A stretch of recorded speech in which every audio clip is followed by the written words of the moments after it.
So, last time we looked at God's call on Abram to leave his father Terah's house in Haran and go, the quote was, to a land that I will show you. So, Abram didn't even know where he was going, but God took him there. And then when they got there, God promised to give the land to Abram's descendants, his Sarah, his seed. When we looked, Abram went down to Egypt because there was a famine in Canaan, and the famous story about him lying to Pharaoh about Sarai and being his sister.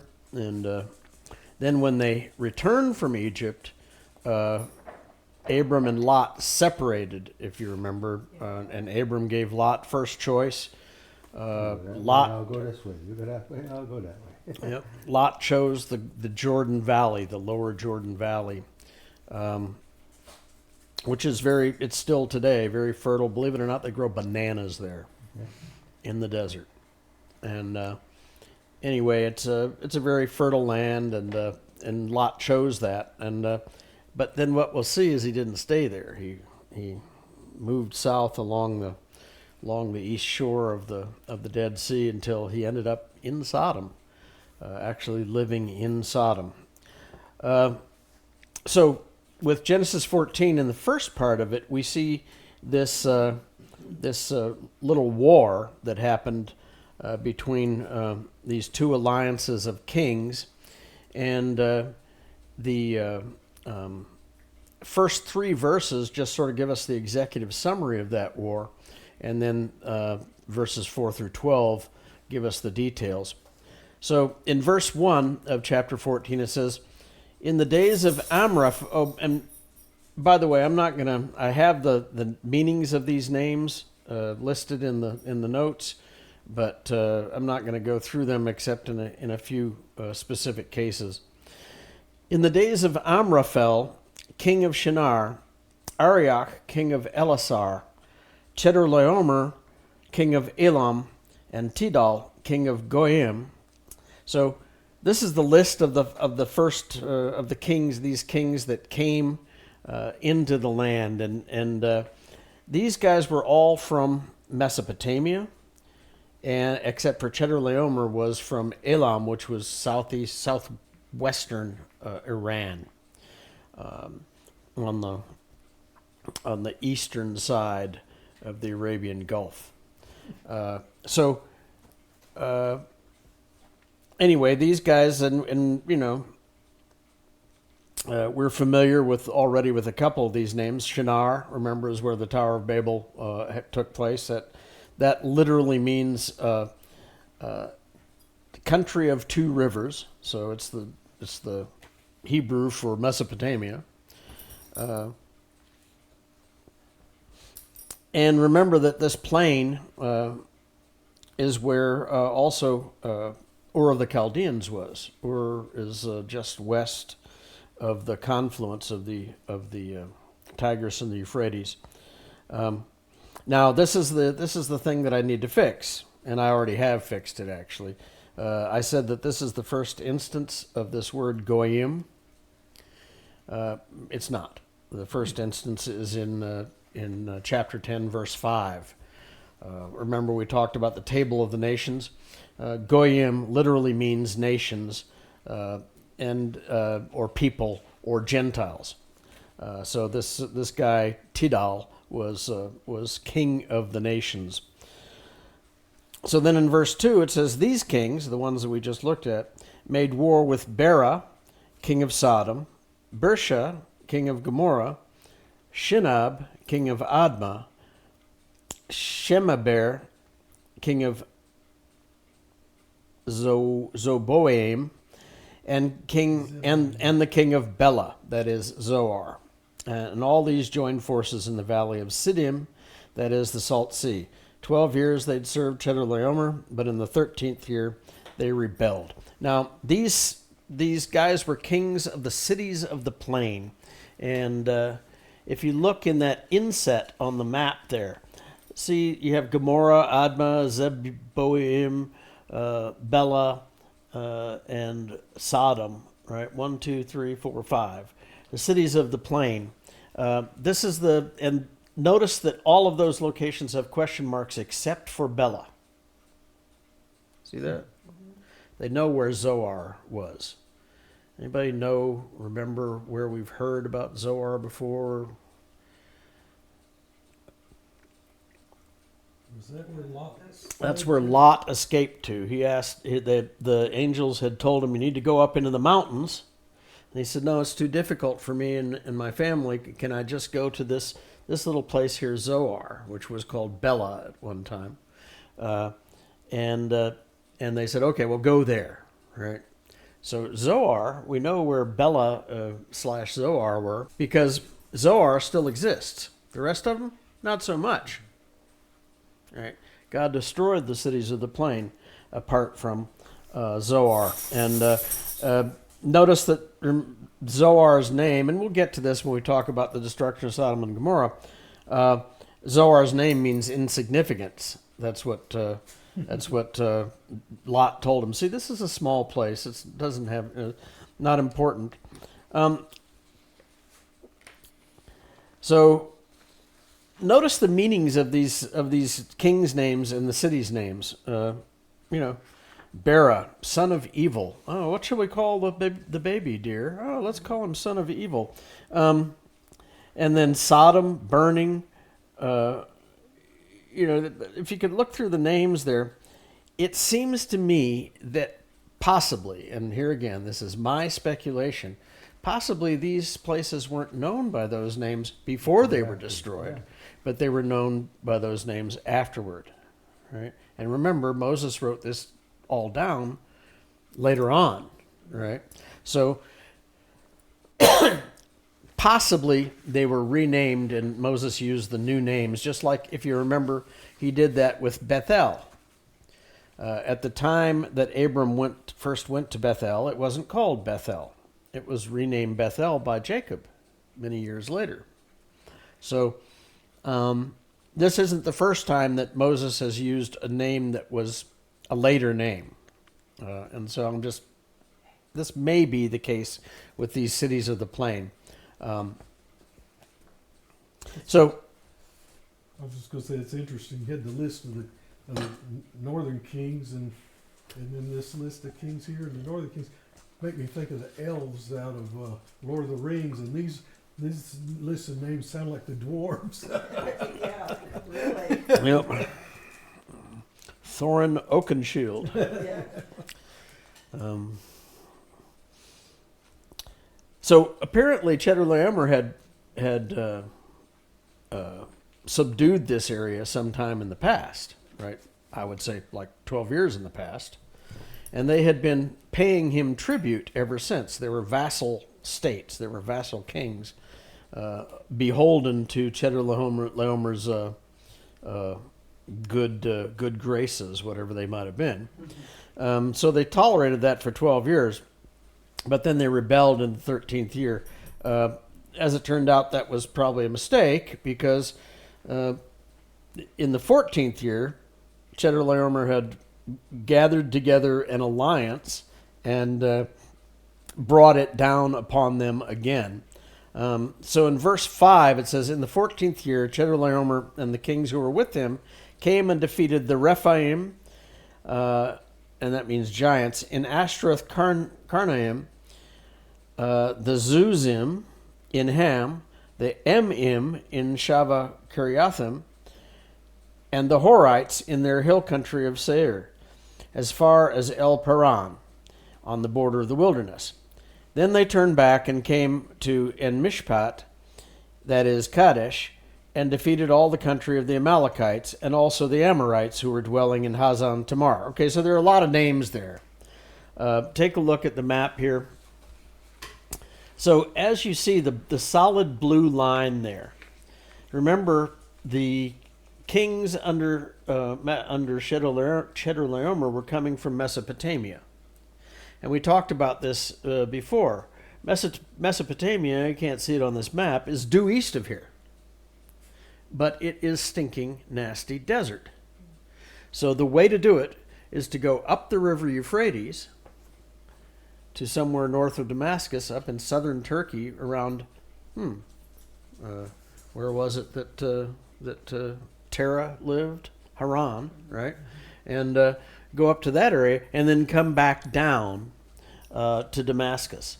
And then from Damascus, they, instead of going along the sea and along the river, which would have been the easiest way to go, the Sea of Galilee and the river, that would have been the easiest way to go.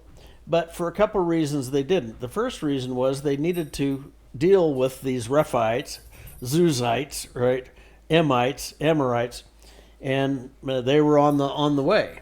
And notice that King's Highway. That's up in the mountains, right? That's not the easiest way to go. But by going that way, they were able to fall on these people and take advantage of the element of surprise, because they could hide their army in the mountains till they were right on top of them, right? So they came and did that, and they went all the way down. These are all the names that we see there. Let me scroll down so you can see the rest of the... so they came down here and whooped up on all these ites, went down here into the almost to into the Sinai Peninsula. Gaza is like right around here. You can see where Beersheba is right now. Beersheba is almost the southernmost part of Israel.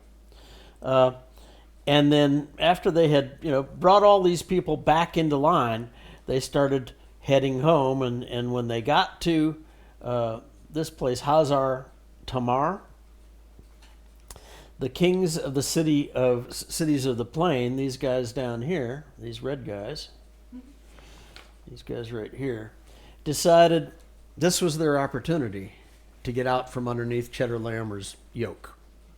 And so they went and attacked him in this valley of Siddim, which is, it says that is the Dead Sea, right? So this valley of Siddim is where this rebellion battle took place. Well, that was a miscalculation on their part. Before we move to that, though, take note of what Moses says here about the Amalekites in 14:7. He says that Chedorlaomer's army defeated all the country of the Amalekites. He doesn't say that he defeated the Amalekites themselves.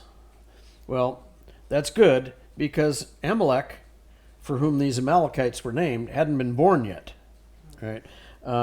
Alamech was the grandson of Esau and the great-great-grandson of Abram.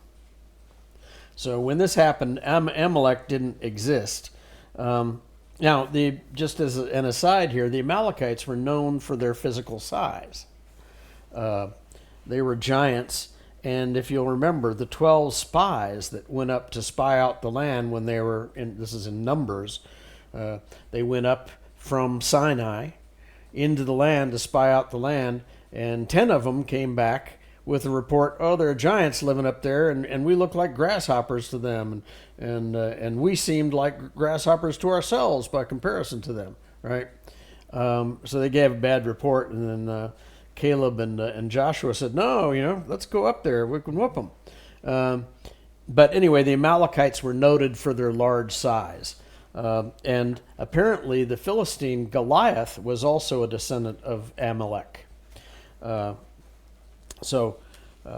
Anyway, so it says in verse 8, then the king of Sodom, the king of Gomorrah, the king of Admah, the king of Zeboim, and the king of Bela, that is Zoar, went out, and they joined battle in the valley of Siddim with Chedorlaomer, king of Elam, Tidal, king of Goyim, Amraphel, king of Shinar, Arioch, king of Elasar, 4 kings against 5.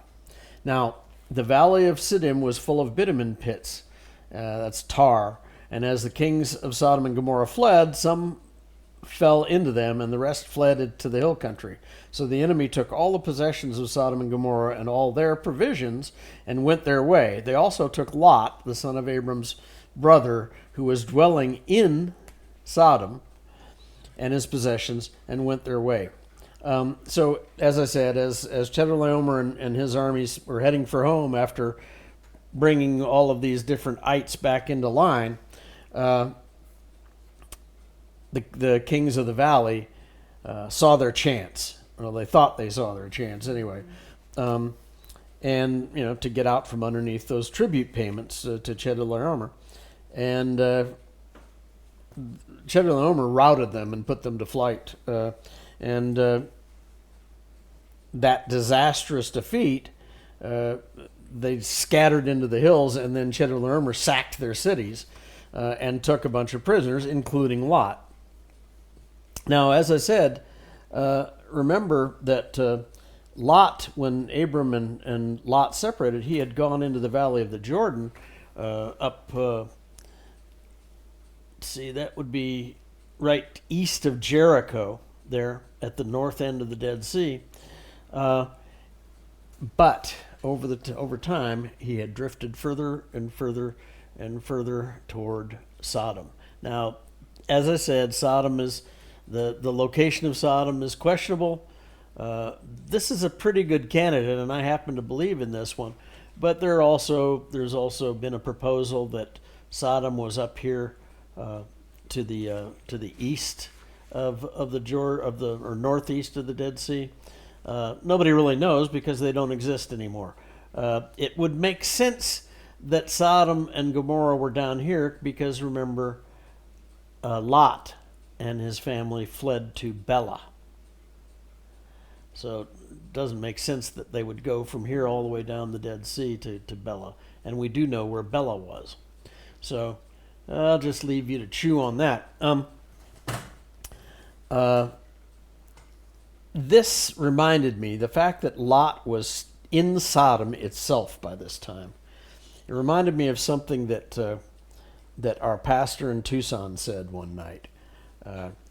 He said, sin doesn't knock on the front door and say, "Hi, I'm sin, let me in," right? Sin goes around to the basement window that you left open and gets in that way, right? And that's what's happening here with Lot. He didn't set out to go to Sodom, but he ended up there. So then in verse 13 it says, Then one who had escaped came and told Abram the Hebrew, who was living by the oaks of Mamre the Amorite, brother of Eshcol and of Aner. These were allies of Abram. When Abram heard that his kinsman had been taken captive, he led forth his trained men, born in his house, 318 of them, and went in pursuit as far as Dan. And he divided his forces against them by night. You were talking about this last week, Randy. He divided his forces against them by night, he and his servants, and defeated them and pursued them to Hobah, north of Damascus. Then he brought back all the possessions and also brought back his kinsman Lot with his possessions and the women and the people. So that's all up here at the top. So these guys, after they defeated the cities of the valley and sacked them, then they went back up the west side of the Dead Sea, keeping these are very, very, very steep cliffs right here, 1,300-foot cliffs. And they went up the west side of the Dead Sea, and then they went along the Jordan on their way back home, and ended up, this right here, this dot right here, this white dot, is Mount Hermon, the highest spot in Israel. Well, Abram caught up with them, or he tracked them as far, this is Abram coming from Hebron, this is where Mamre, where the oaks of Mamre were, down here in Hebron. And he tracked them all the way up here to Dan, and then finally caught up with them and took Lot back up here just north of Damascus. Now,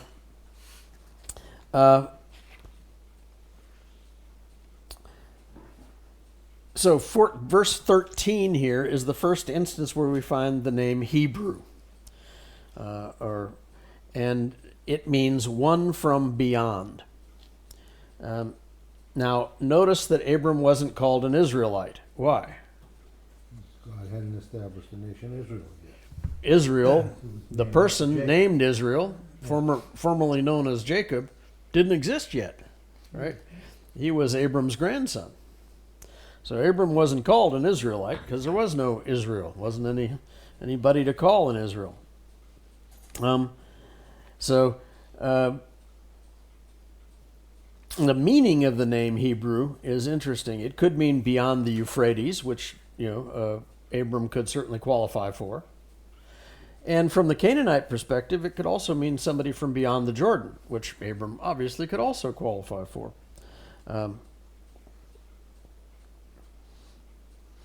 Anyway, in verse 14, we read that Abram pursued the armies of Chedorlaomer as far as Dan. Well, I find that very intriguing. At the time, that place was called Laias. And it was renamed Dan many hundreds of years later in the time of the Judges by the descendants of Abram's great-grandson, Dan, the son of Jacob. I find this intriguing because if we assume that Moses was the scribe that God used to write Genesis, he could not have written the name Dan on his own, not in purely human capability. Yeah. God either had to inspire him to write that name, which didn't exist yet. And by the way, this isn't the only place that this has happened. It happened in Daniel as well. Moses had died long since when Laias was named Dan. So either Moses wasn't the author of Genesis, or at least not all of it, or God's Spirit inspired him to write the name Dan, or somebody else came along later and changed it. I don't see any other possibilities. Anybody else? Anyway, I found that very intriguing that we find that name there of something that didn't exist at the time that it was apparently written. Anyway, the story how Laias got its new name in Judges 18 is particularly despicable, even by the standard of the book of Judges, which is more or less completely despicable.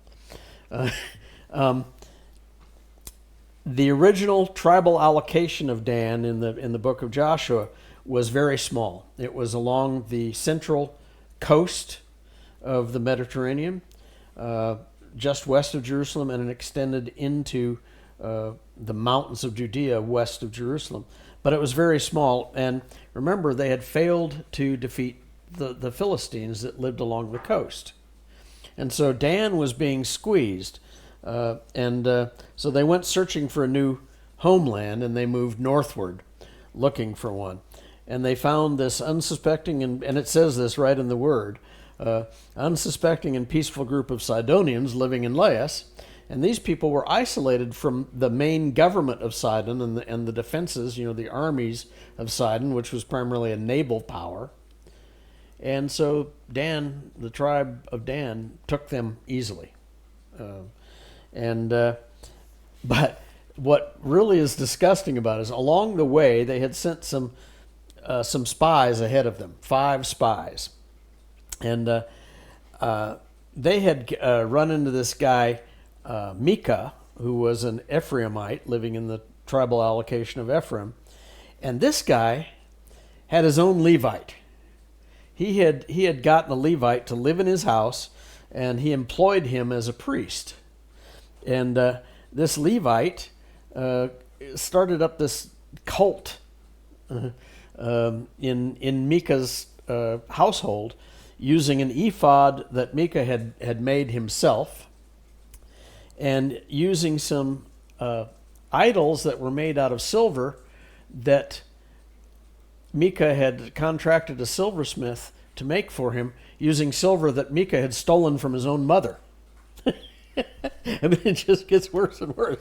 And then Micah ordained this Levite to be his own private priest using these idolatrous items.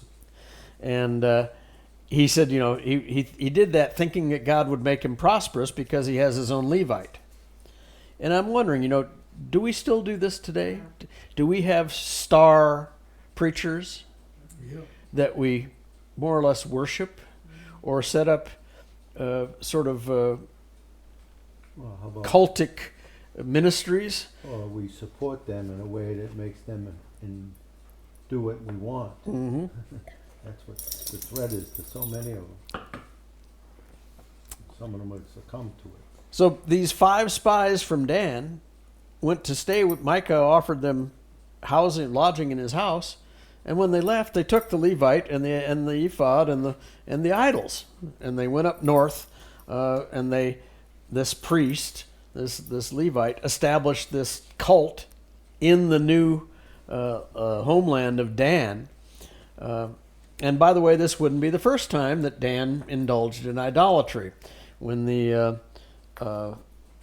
kingdom was divided after the death of Solomon, there were the guy that took us to Israel the first time, Pat Lazevich, used to call these guys the Bohm brothers, right? Jerry and Ray. The 2 tribes of Judah and Benjamin, I think, was the other one. Their king was Rehoboam, and the other 10 tribes, their king was Jeroboam, the son of Nebat, and so he was the king in the northern kingdom, which came to be called Israel, and Rehoboam was the king in the southern kingdom, which came to be called Judah. But Jeroboam didn't like the fact that people were going down south to Jerusalem to give their offerings. He wanted them offerings for himself. So he had 2 golden calves made, and he put one in Dan, and he put one in Bethel. And then this is why I wanted to play that Monty Python, And this is why this is why we shall always need an army. May God strike me dead if that's not true. He said, just like, remember, Aaron did with the first golden calf, "Behold your gods, O Israel, who brought you up out of the land of Egypt." And that's in 1 Kings 12. Talk about no fear of God. Anyway, so that's the end of that story about Abram rescuing Lot and those kings that came from Mesopotamia. So in verse 17 it says, after his return, that is Abram's return from the defeat of Chedorlaomer and the kings who were with him, the king of Sodom went out to meet him at the valley of Shaveh, which means level plain or plain. That is the King's Valley. And the locations of the King's Valley is debatable because the only other place that it's mentioned is in 2 Samuel 18, verse 8, and that is in reference to a monument that Absalom had built to himself. You remember Absalom, King David's son, rebelled against him, and he had this memorial built to himself. There is a burial monument in Jerusalem today in the Kidron Valley, which is just east of the main city,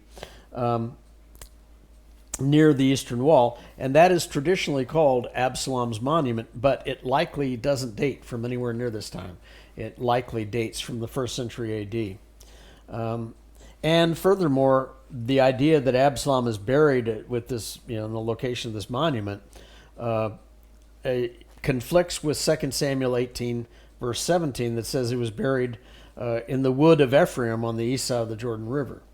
So, and you don't have the, I don't know, do you have the photo? You do have the photo, right? I didn't. Of this Absalom's memorial. And you can just barely see it, but it's right in the dead center of that photo. It's a little kind of a hut thing with a steeple on it. If you look at that, that could hardly be called a level plain, right? And the Kidron Valley is very steep. When we went to Jerusalem, one of the things that they do is you go to Jerusalem on an evening. You come up from the Jordan Valley, you're coming down from Galilee, and then you go up from Jericho to Jerusalem. And then you overlook Jerusalem just before sunset, and then they take you to the hotel. Well, the next morning you get up, and you go back to that same place, the overlook place, and then you walk down the Mount of Olives, pretty much following the path that Jesus followed on the donkey. And then you go down into the bottom of the Kidron Valley, and then you climb back up. And by the way, the bottom of the Kidron Valley is where the Garden of Gethsemane is, somewhere in there, or was somewhere in there. But anyway, nothing in the vicinity of Jerusalem could really be called level or flat. So where this valley, this King's Valley, is kind of debatable. It had to have been somewhere near Jerusalem, which used to be called Salem, because this guy Melchizedek met Abram there. And then in verse 18 it says, and Melchizedek, and I'll just stop here. His name is Melchizedek, and it means king of righteousness. And Melchizedek, king of Salem, and that means peace, Salem, brought out bread and wine. He was priest of God Most High, and God Most High here is El Elyon. And he blessed him, that is, Melchizedek blessed Abram, and said, blessed be Abram by God Most High, possessor, and that word possessor could also mean creator, of heaven and earth, and blessed be God Most High, who has delivered your enemies into your hand. And Abram gave him a tenth, or a tithe, of everything that he had taken from those kings when he rescued Lot. Now, remember, at the time of this encounter, the law hadn't been written yet, assuming that it was and although by the time Genesis was written, assuming that Moses wrote it, the law had been given personally to Moses by God himself. Under the law, the priesthood in Israel is taken from the tribe of Levi, who obviously didn't exist at this time. He was Abram's great-grandson, beginning with Moses' brother Aaron. And then hundreds of years later after that, in 1 Samuel 16, God commanded Samuel to anoint David, the son of Jesse, from the tribe of Judah, to become king over the nation after their first king, Saul, who came from the tribe of Benjamin, died. Under the law, the priests are taken from Levi and the kings are taken from Judah. And that's why, we call Jesus the Lion of Judah, the King of Kings. He was descended from David. And this fulfilled a messianic prophecy that was given by Judah's father, Jacob, when he died. He said in Genesis 49:10, the scepter shall not depart from Judah, nor the ruler's staff from between his feet, until tribute comes to him, and to him shall be the obedience of the peoples. But here in Genesis 14:18, that was hundreds of years before the law, and even longer before Samuel anointed David. And we find this guy Melchizedek, who was both a king and a priest. He was king of Salem and priest of God Most High. There's only one other person in the Bible who's called a king and a priest, and that's Jesus. We talked about his name, meaning King of Righteousness, and the name of the city, which means peace. And remember, Melchizedek offered Abram bread and wine, very similar to Matthew 26, verse 26, as they were in the upper room on the night that Jesus was betrayed. He says, now as they were eating, Jesus took bread, and after blessing it, broke it and gave it to the disciples and said, take, eat, this is my body. And he took a cup, and when he had given thanks, he gave it to them, saying, drink of it, all of you, for this is my blood of the covenant, which is poured out for many for the forgiveness of sins. I tell you, I will not drink again of this fruit of the vine until that day when I drink it new with you in the Father's kingdom, in my Father's kingdom. And then finally we find in Genesis 14:20 that Abram gave Melchizedek a tribute of 1/10 of the spoils that he'd taken from Chedorlaomer, even though Melchizedek didn't participate in the battle, right? All of this symbolism points to the idea that Melchizedek was no ordinary king and priest. In fact, I believe that he was God himself manifest in the flesh of a man, just as Jesus of Nazareth was and is. Melchizedek is mentioned 2 other places in God's Word. King David recognized the special nature of Melchizedek as both a king and a priest when he wrote Psalm 110, and I'm going to go ahead and read that whole psalm. A psalm of David.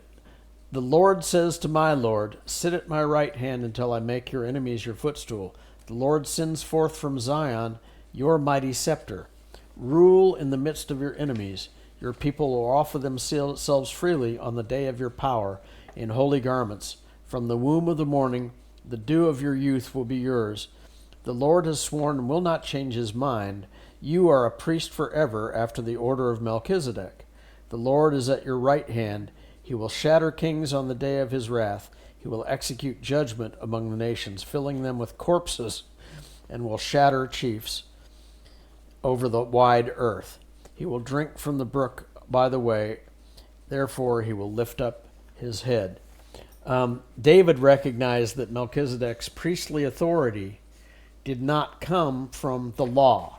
He was not a descendant of Levi, obviously, since Levi didn't exist at the time, right?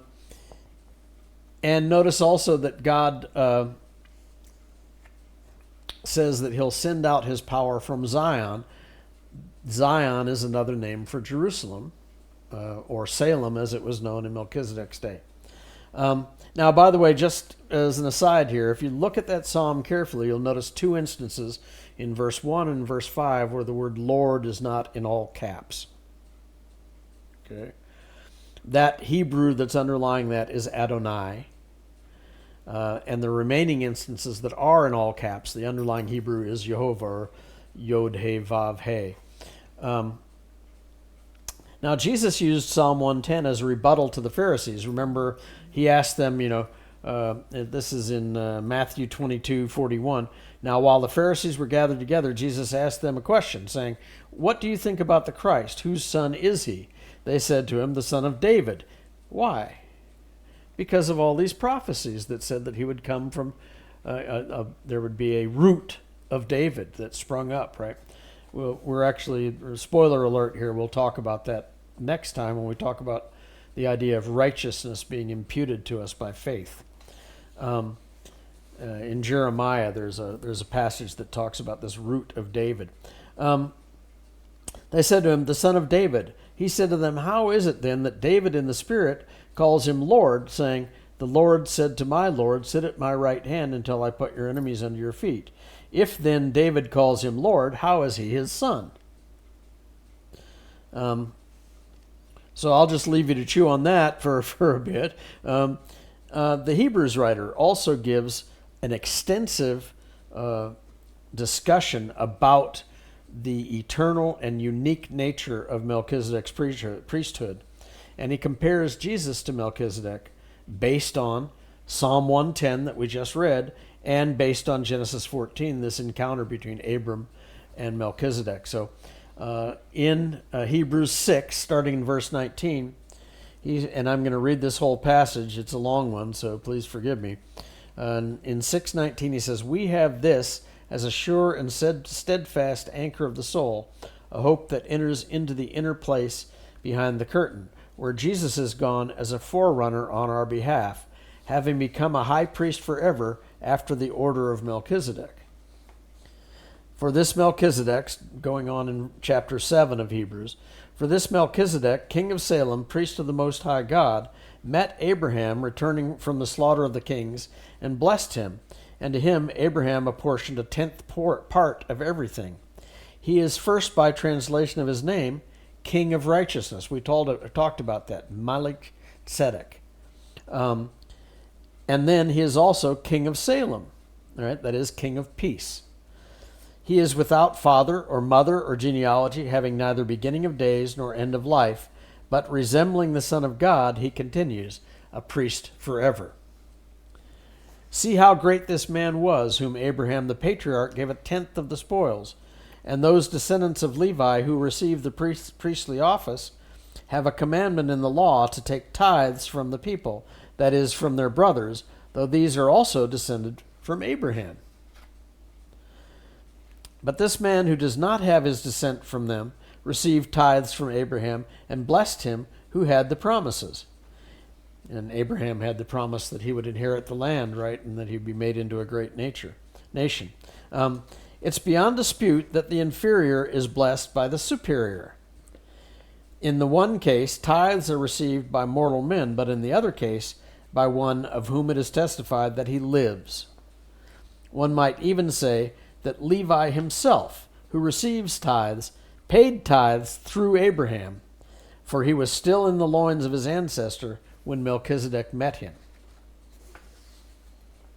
Now, if perfection had been attainable through the Levitical priesthood, for under it the people received the law, what further need would there have been for another priest to arise after the order of Melchizedek, rather than one named after the order of Aaron? For when there is a change in the priesthood, there is necessarily a change in the law as well. For the one of whom these things are spoken belonged to another tribe, from which no one has ever served at the altar. For it is evident that our Lord was descended from Judah. And in connection with that tribe, Moses said nothing about priests. This becomes even more evident when another priest arises in the likeness of Melchizedek, who has become a priest not on the basis of a legal requirement concerning bodily descent, but by the power of an indestructible life. For it is witnessed of him, and this is quoting from Psalm 110, "You are a priest forever after the order of Melchizedek." So whoever wrote Hebrews did a much better job than I did of explaining the difference between Judah and Levi and the timing of all these things. So just to finish up here, in Genesis 14:21, and the king of Sodom said to Abram, "Give me the persons, but take the goods for yourself." But Abram said to the king of Sodom, "I have lifted my hand to the Lord God Most High, possessor of heaven and earth, that I would not take a thread or a sandal strap or anything that is yours, lest you should say, I have made Abram rich. I will take nothing but what the young men have eaten, and the share of the men who went with me. Let Aner, Eshcol, and Mamre take their share." Remember, those were his allies. So we've seen already that Abram was a very wealthy man. He had no need for these spoils, but he didn't forbid his allies to take their share. Abram had gotten involved in this battle for Lot's sake, not for the sake of defeating Chedorlaomer and taking his worldly goods. If Chedorlaomer hadn't taken Lot prisoner, Abram might not ever have joined into this battle. Anyway, Abram wanted to make sure that the king of Sodom and these other guys that Chedorlaomer had defeated, that he didn't represent the Lord by profiting from the success of the mission. God had called him to that mission when remember the guy that escaped said, "Oh, your kinsman Lot has been taken captive." God called him to that mission, and he granted him success. Remember, Chedorlaomer had wiped out armies way bigger than 318 men. Right? God granted him the success. And Abram wanted to make sure that these guys, these kings of the valley, understood that. And there's a lesson for us in this too. When we have success in the things that God has called us to, we need to understand ourselves that God is the one that empowered that, enabled that. And we need to make sure that anybody that witnesses our success understands that and gives God the glory. Because we're only just his tools. He's the one that, that Jesus said, "I'm the vine, you're the branches. Abide in me, and I in you." He who abides in me and I in him is he who will bear much fruit. Apart from me, you can do nothing. Did I do good? Did good. That's the Bible memory verse translation. from 2 lessons ago, or two weeks ago, I think. So next time we'll look at the covenants that God made with Abram, and one of them is a very strange story about this burning furnace and this torch that while Abram was asleep. But anyway, that was all I had for Genesis 14. This guy Melchizedek, we'll talk about him a little bit more next time. Just a spoiler alert here. The beginning of Genesis 15, it talks about God reiterating his promise to give the land to Abram's descendant. And it says that Abram believed God, and God credited it to him as righteousness. And we'll look a little bit at this whole concept of imputed righteousness.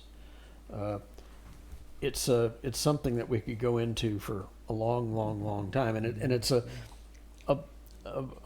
valid, or it's a profitable study to look at that. It really is the main theme of the Word of God. We receive righteousness by faith in Jesus, who is the true source of righteousness. And like Melchizedek, he is the king of righteousness, right? So, anyway, that was all I had.